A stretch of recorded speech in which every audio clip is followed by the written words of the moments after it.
কেশর কুঞ্জ। তুই যখন বুঝতে পারিস নি বেশ, আমি বলছি রায় তোকে কেশর কুঞ্জ সাজাতে বলেছি। রাধারানী সখীগণের বদনে মতো বাক্য শ্রবণ করে কাল বিলম্ব করলেন না। আজ রাধারানী বন থেকে নানা জাতির কুসুম চয়ন করে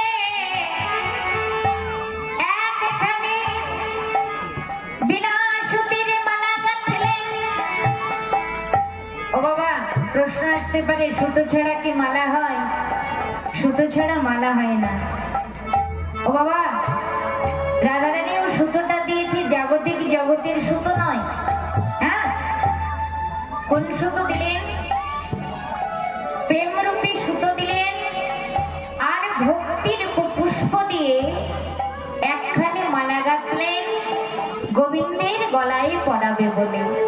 হ্যাঁ, তাই রাধারানী মালাটির কাছে নিবেদন করছে, ওরে মালা রে, আমি আহিনী গোয়ালিনী গুণহীনী মুগ্ধহীনী,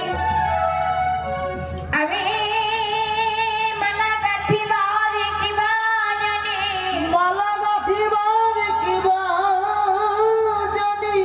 ওরে মালা তুই নিজ গুণে সেজে উঠে, যেন তুই গোবিন্দ সেবায় লাগে। গোবিন্দ সেবায় লাগে।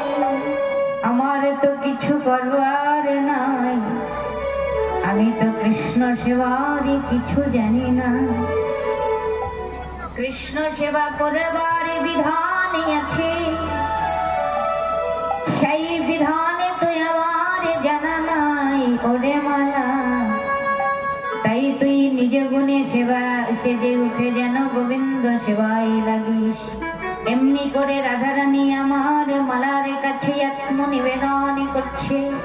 ওমা, এদিকে গোবিন্দ আমার যে কথা দিয়েছেন রাধারানীকে, হ্যাঁ, এইবার এই কেশর কুঞ্জে যাওয়ার জন্য পথে বাহির হয়েছে।